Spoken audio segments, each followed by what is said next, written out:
രവീന്ദ്രൻ ചേരുന്നുണ്ട് ഈ സ്കൂളിൽ നിന്ന്. ആജ്ഞ, ഇന്നലെ അതൊരു സ്കൂളുമായി ബന്ധപ്പെട്ട പ്രശ്നമായിരുന്നെങ്കിൽ ഇന്ന് അത് കുറച്ചുകൂടി സാമുദായികമായ ഒരു വിഷയമായി മാറുന്നു. ഒരു സ്പർദ്ധ ഒഴിവാക്കാനുള്ള ശ്രമം നടക്കുന്നു. കോൺഗ്രസ് നേതാക്കളൊക്കെ രാവിലെ തൊട്ട് അങ്ങോട്ടേക്ക് എത്തുന്നുണ്ട്. ഇപ്പോൾ ജനപ്രതിനിധികൾ ഉൾപ്പെടെ എല്ലാവരും അവിടെ വരുന്നുണ്ട്.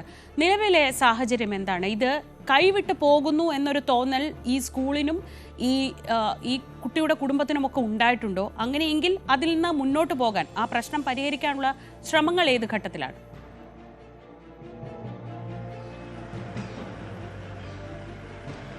ശ്രീജ, ഇപ്പോൾ നടന്നത് ഒരു കോംപ്രമൈസ് ടോക്കാണ്. കുട്ടിയുടെ പാരൻസും അതുപോലെ തന്നെ ജനപ്രതിനിധികൾ എത്തിയ ശേഷം ആണ് ഇതിൽ ഒരു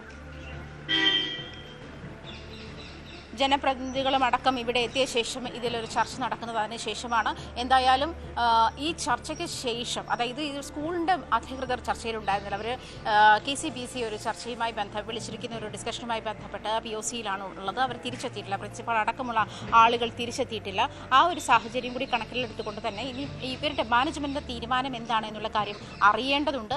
അങ്ങനെ ഒരു സാഹചര്യത്തിലേക്ക് എത്തുമ്പോഴും ഇവിടെ ജനപ്രതിനിധികൾ സംസാരിച്ച ശേഷം, അതായത് ഹൈബിയിഡിനുണ്ടായിരുന്നു, ഡൊമിനിക് പ്രസന്റേഷൻ ഉണ്ടായിരുന്നു, അതുപോലെ DCC പ്രസിഡന്റ് മുഹമ്മദ് ഷിയാസ്, ഇവരാണ് ചർച്ചയ്ക്ക് നേതൃത്വം നൽകിയത്. കുട്ടിയുടെ പാരൻസിൻ്റെ ഭാഗത്തു നിന്നും അവരുടെ ഭാഗം കേട്ട ശേഷമാണ് അവർ ഈ വിഷയത്തിൽ ഇടപെട്ടത് എന്നാണ് പറഞ്ഞത്. അതേസമയം വർഗീയ കക്ഷികൾ ഇതുമായി ബന്ധപ്പെട്ട് ഇത്തരം ക്രിസ്ത്യൻ ഇസ്ലാം പ്രശ്നങ്ങളെ അത്തരത്തിലുള്ള ഒരു വർഗീയ ധ്രുവീകരണം ഉണ്ടാക്കാനുള്ള ശ്രമങ്ങൾ നടത്തുന്നുണ്ട്.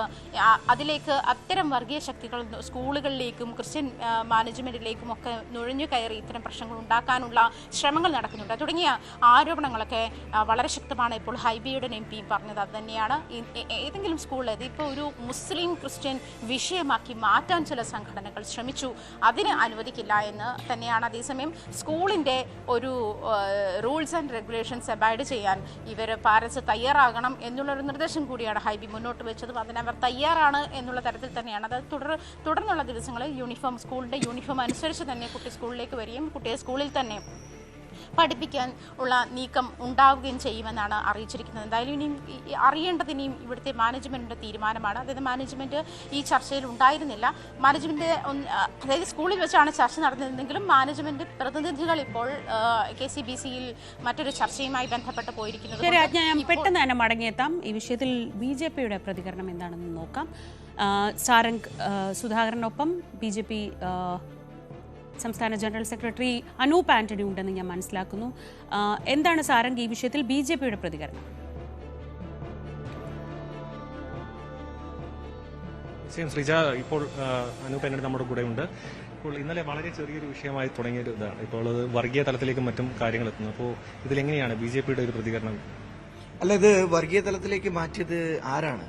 പോപ്പുലർ ഫ്രണ്ടും SDPയും ചേർന്നല്ലേ ഇത് വർഗീയ തലത്തിലേക്ക് മാറ്റിയത്. ശരിയാണ്, ബാൻ ചെയ്തിട്ടുള്ള പോപ്പുലർ ഫ്രണ്ട് ഇപ്പോൾ SDPയുടെ പേരിൽ ഈ സ്കൂളിലെ ഒരു ചെറിയ വിഷയം അതിനെ വർഗീയവൽക്കരിച്ച് അതിനെ സംസ്ഥാന തലത്തിൽ ഒരു വലിയ വിഷയമാക്കിയത് അവരല്ലേ. അത് മാത്രവുമല്ല, ഈ SDPയെ പോലൊരു സംഘടനയ്ക്ക് കൊട പിടിച്ചു കൊടുക്കുന്നത് കേരളത്തിൽ ആരാണ്? കോൺഗ്രസും ഇടതുപക്ഷവുമല്ലേ. എന്തുകൊണ്ടാണ് SDPയെ ഇങ്ങനെ തഴച്ചു വളരുന്നതും SDPയെ ഇതുപോലെ ഓരോരോ വിഷയങ്ങൾ വർഗീയവൽക്കരിക്കുമ്പോൾ അവർക്കതിനുള്ള കരുത്ത് എവിടുന്നാണ് കിട്ടുന്നത്? അതിവിടെ സംസ്ഥാനം ഭരിക്കുന്ന പിണറായി വിജയൻ സർക്കാരും SDPയ്ക്ക് കുടപിടിച്ചു കൊടുക്കുന്ന കോൺഗ്രസും വഴിയാണ് കിട്ടുന്നത്. അതുകൊണ്ട് ഇത് വർഗീയവൽക്കരിച്ചിട്ടുണ്ടെങ്കിൽ അത് മറ്റാരുമല്ല, SDPയും അവർക്ക് കുടപിടിച്ചു കൊടുക്കുന്ന പിണറായി സർക്കാരും കോൺഗ്രസുമാണ്. നമുക്കറിയാം, ഒരു സാധാരണ ഒരു സ്കൂളിലെ ഒരു വിഷയമാണിത്. എല്ലാ സ്കൂളിനെയും ബാധിക്കുന്ന പോലെ തന്നെ ഓരോ സ്കൂളിനും അതിൻ്റെതായ നിയമങ്ങളും കാര്യങ്ങളുമുണ്ട്. പ്രൈവറ്റ് മാനേജ്മെന്റ് സ്കൂളാണ്, അവർക്ക് ഇഷ്ടമുള്ളത് അവർ ചെയ്യും. നിങ്ങൾക്ക് ആ കുട്ടിയെ അവിടെ പഠിപ്പിക്കാൻ താല്പര്യമില്ലെങ്കിൽ മറ്റു സ്കൂളിലേക്ക് കൊണ്ടുപോയിക്കോളൂ, ആരൊന്നും പറയുന്നില്ലല്ലോ. പക്ഷെ ഇതിനെ വർഗീയവൽക്കരിച്ച് സ്കൂളിലേക്ക് സമരം നടത്തുക, മാർച്ച് നടത്തുക, എന്നിട്ട് ഇതിനെ ഒരു വർഗീയ കളർ കൊടുക്കുക, ഇത് ചെയ്യുന്നത് പോപ്പുലർ ഫ്രണ്ടും SDPയും ആണെങ്കിൽ അതിന് ഒരു അവസരം ഉണ്ടാക്കി കൊടുക്കുന്നത് ഇവിടുത്തെ പിണറായി വിജയൻ സർക്കാരും കോൺഗ്രസുമാണ്. സർക്കാരിന്റെ ഇടപെടൽ സുതാര്യമായിട്ട് തോന്നുന്നില്ല, അങ്ങനെ ഒരു നിലപാടുണ്ട്. അല്ല, സുതാര്യമായിരുന്നെങ്കിൽ ഈ സ്കൂളിന്റെ അനുമതിയുമായി ബന്ധപ്പെട്ട വിഷയം നിലനിൽക്കുന്നു. ഈ അനുമതിയുമായി ബന്ധപ്പെട്ട വിഷയത്തിൽ മന്ത്രി ശിവൻകുട്ടി അടക്കമുള്ളവർ ഇടപെട്ടുകൊണ്ട് ഇതിന്റെ അനുമതിയുമായി ബന്ധപ്പെട്ടത് തടഞ്ഞു വെച്ചിരിക്കുന്നു എന്ന് ഞങ്ങൾക്ക് ഇൻഫർമേഷൻ ഉണ്ട്. എന്തുകൊണ്ടാണ് സർക്കാർ ഇങ്ങനെ ചെയ്യുന്നത്? അത് SDPയുടെ മുമ്പിൽ മുട്ടിലിഴഞ്ഞ് നടക്കുന്ന ഒരു ഗവൺമെന്റ് ആയതുകൊണ്ട് തന്നെയാണ് ഇത് ചെയ്തിരിക്കുന്നത്, യാതൊരു സംശയമില്ല.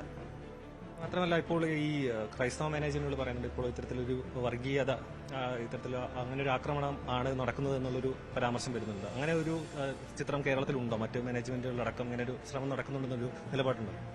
തീർച്ചയായിട്ടുമുണ്ട്. ക്രൈസ്തവരുമായി ബന്ധപ്പെട്ട് എന്ത് വിഷയം വന്നാലും ഈ ഗവൺമെന്റ് മൗനത്തിലാണ്. ഇപ്പൊ നമുക്കറിയാം കോതമംഗലം വിഷയം, അവിടുത്തെ ആ പെൺകുട്ടി മരിക്കുന്നതിന് മുമ്പ് എഴുതി വെച്ച ലെറ്റർ നമ്മൾ കണ്ടു. പെൺകുട്ടിയുടെ സുഹൃത്തുക്കൾ പറഞ്ഞിട്ടുള്ള മൊഴി നമ്മൾ കണ്ടു. അതിനകത്തെല്ലാം വളരെ വ്യക്തമല്ലേ, മതം മാറ്റാൻ നിർബന്ധിച്ചു, അതിന്റെ മാനസിക സംഘർഷം ആ കുട്ടിക്കുണ്ടായിരുന്നു. ഒരു ലവ് ജിഹാദിന്റെ ക്ലിയർ കട്ട് കേസ് തന്നെയായിരുന്നു അത്. പക്ഷേ അന്വേഷണം കഴിഞ്ഞു റിപ്പോർട്ട് വന്നപ്പോൾ എന്താണ് പറയുന്നത്? അതിനകത്ത് അങ്ങനെ ഒന്നുമില്ല എന്ന് വരുത്തി തീർക്കുകയാണ്. ആർക്ക് വേണ്ടിയിട്ടാണ് പിണറായി വിജയൻ സർക്കാർ ഇത് വരുത്തി തീർക്കുന്നത്? ക്രൈസ്തവരുമായി ബന്ധപ്പെട്ട വിഷയങ്ങൾ എന്ത് വന്നു കഴിഞ്ഞാലും അതിനെ ഇവിടുത്തെ ഒരു എന്താ പറയുന്നത് ഇസ്ലാമിസ്റ്റുകളായിട്ടുള്ള ചില വർഗീയ ശക്തികൾക്ക് വേണ്ടി മാത്രം പിണറായി വിജയനും അവരുടെ സർക്കാരും ചെയ്യുന്നു എന്നുള്ളത് പല സംഭവങ്ങൾ വഴി വ്യക്തമാണ്. ഓരോ സംഭവങ്ങളിലും നമുക്കത് വ്യക്തമായിട്ട് കാണാൻ സാധിക്കും. ഇപ്പോൾ ഏറ്റവും ഒടുവിലത്തെ ഈ വിഷയവും അതുകൊണ്ട് തന്നെയും പിണറായി വിജയൻ സർക്കാർ SDPയുടെ മുമ്പിൽ മുട്ടിലെഴിയുന്നത് കൊണ്ട് തന്നെയാണ് ക്രൈസ്തവർക്കെതിരെ, ക്രൈസ്തവ ഇൻസ്റ്റിറ്റ്യൂഷൻസിനെതിരെ, ക്രൈസ്തവ സഭയ്ക്കെതിരെ എന്ത് വിഷയം വന്നാലും അതിൽ ക്രൈസ്തവർക്കെതിരെ നിന്നുകൊണ്ട് SDPIക്ക് കുടപിടിച്ചു കൊടുക്കുന്ന ഒരു നിലപാട്. എന്തുകൊണ്ടാണ് മുനമ്പത്തെ സമരത്തിൽ പിണറായി വിജയൻ ക്രൈസ്തവർക്കെതിരായിട്ട് നിന്നത്? അതും ഈ കാരണം കൊണ്ടല്ലേ. അതുകൊണ്ട് ക്രൈസ്തവർക്കെതിരെ നിൽക്കുന്ന ഒരു ഗവൺമെന്റാണ് ഈ പിണറായി വിജയൻ ഗവൺമെന്റ്. അത്തരത്തിലാണ് ശ്രീജ, ഇതിലൊരു ഒറ്റപ്പെട്ട സംഭവം എന്ന തരത്തിലല്ല കാര്യങ്ങൾ BJP നേതൃത്വം അടക്കം നോക്കി കാണുന്നത്. മറ്റ് പല സംഭവ വികാസങ്ങളുമായി കൂട്ടിക്കെട്ടി നോക്കുമ്പോൾ ഇത്തരത്തിൽ ഒരു വർഗീയ ചുവയുള്ള ഒരു സംഭവ വികാസങ്ങൾ നടക്കുന്നുണ്ട് കേരളത്തിലുടനീളം. അതിന്റെ ഒരു സംഭവമായി മാത്രമാണ് ഇതിനെ കണക്കാക്കേണ്ടതെന്നാണ് ഇപ്പോൾ BJPയുടെ നിലപാടാണ് പറഞ്ഞത്. അത് SDPIക്ക് മുന്നിൽ സർക്കാർ മുട്ടിലിഴയുകയാണ്, അതിന്റെ ഭാഗമാണ് ഈ വിഷയത്തിൽ സർക്കാർ എടുക്കുന്ന നിലപാട് എന്നാണ് BJP പറയുന്നത്. ആജ്ഞ രവീന്ദ്രൻ തുടരുന്നുണ്ട്. ആജ്ഞ, ഇന്നിപ്പോൾ സ്കൂളിൽ വെച്ച് ഏതാണ്ട് ഒരു ഒത്തുതീർപ്പിലേക്ക് എത്തിയെന്നാണോ നമ്മൾ മനസ്സിലാക്കുന്നത്? നേരത്തെ ഹൈബി ഈഡൻ സംസാരിക്കുമ്പോൾ ഈ കുട്ടി യൂണിഫോമിൽ തന്നെ, സ്കൂൾ പറയുന്ന അതേ യൂണിഫോമിൽ പഠിക്കാൻ തയ്യാറാണ് എന്നൊരു തരത്തിലൊരു സമവായത്തിലേക്ക് കാര്യങ്ങൾ എത്തിയിട്ടുണ്ടോ?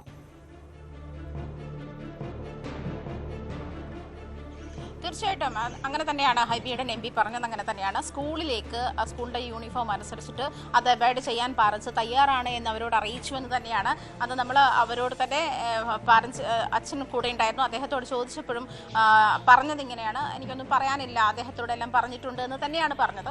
അത് മുഹമ്മദ് ഷിയാസിൻ്റെ നേതൃത്വത്തിൽ ഇവിടെ നടത്തിയ ചർച്ചയുടെ ഭാഗമായിട്ടാണ് അവർ സ്കൂൾ അനുശാസിക്കുന്ന യൂണിഫോം ധരിച്ച് വരാൻ തയ്യാറാണ് എന്ന് അറിയിച്ചത്. കഴിഞ്ഞ ദിവസം പ്രിൻസിപ്പാളും നമ്മുടെ ലൈവിൽ തന്നെ പറഞ്ഞിരുന്നു, അത് ഇവർ സ്കൂൾ യൂണിഫോം ധരിച്ചെത്തുകയാണെങ്കിൽ ഇവിടുത്തെ മറ്റു പ്രശ്നങ്ങളൊന്നും ഇവിടെ ഇല്ല എന്നുള്ളത് തന്നെയാണ്. പക്ഷെ അതിനിടയിലേക്ക് ഒരു സ്കൂളിൻ്റെ നടത്തിപ്പിനേക്കും അതിനിടയിലേക്ക് മതത്തെ ഇമ്പോസ് ചെയ്യാൻ ശ്രമിച്ച, മതത്തെ തിരികെ കയറ്റാൻ ശ്രമിച്ചതാണ് വലിയ പ്രശ്നമായി മാറിയത് എന്ന് തന്നെയാണ് MP നിരീക്ഷിച്ചതും. അങ്ങനെയാണ് വർഗീയ ശക്തികൾക്ക് അത്തരം ഇടപെടലുകൾക്കുള്ള ഇടം നൽകില്ല. അത് ഇന്ത്യയുടെ മതേതരത്തിന്റെ തത്വത്തെ തന്നെ തകർക്കുന്ന തരത്തിലാണ്. സംശയം വരുന്ന 2-3 കാര്യങ്ങളുണ്ട്. ഒന്ന്, ഇപ്പോൾ നേരത്തെ രാവിലെ ആജ്ഞയോട് സംസാരിക്കുമ്പോഴും നമ്മളോട് സംസാരിക്കുമ്പോഴും ഒക്കെ ഈ PTA പ്രസിഡന്റ് പറയുന്നുണ്ട്, ഈ മുഖ്യമന്ത്രിയുടെ ഓഫീസിൽ നിന്നടക്കം ഈ കുട്ടിയെ ഹിജാബ് ധരിച്ച് പഠിപ്പിക്കാനുള്ള, അല്ലെങ്കിൽ ഹിജാബ് ധരിച്ച് ഈ കുട്ടിയെ സ്കൂളിൽ പ്രവേശിപ്പിക്കാനുള്ള തരത്തിൽ സമ്മർദ്ദമുണ്ടായി എന്ന് പറയുന്നു. ഇപ്പോൾ അനൂപ് ആന്റണി നേരത്തെ സംസാരിക്കുമ്പോൾ പറയുന്നു, ഈ സ്കൂളിൻ്റെ അനുമതിയുമായി ബന്ധപ്പെട്ട ചില കാര്യങ്ങളിൽ സർക്കാർ തടസ്സം നിൽക്കുന്നുണ്ട് എന്ന് പറയുന്നു. ഇതൊക്കെയും കൂട്ടിക്കുഴച്ചാണ് സത്യത്തിൽ ഈ ഇഷ്യൂ ഇത്ര സങ്കീർണമായി മാറ്റിയിട്ടുള്ളത്. ഇതൊക്കെ എന്താണ്, ഇതിൻ്റെ വശങ്ങളിലൂടെ സംഭവിക്കുന്ന കാര്യങ്ങൾ എന്തൊക്കെയാണ്?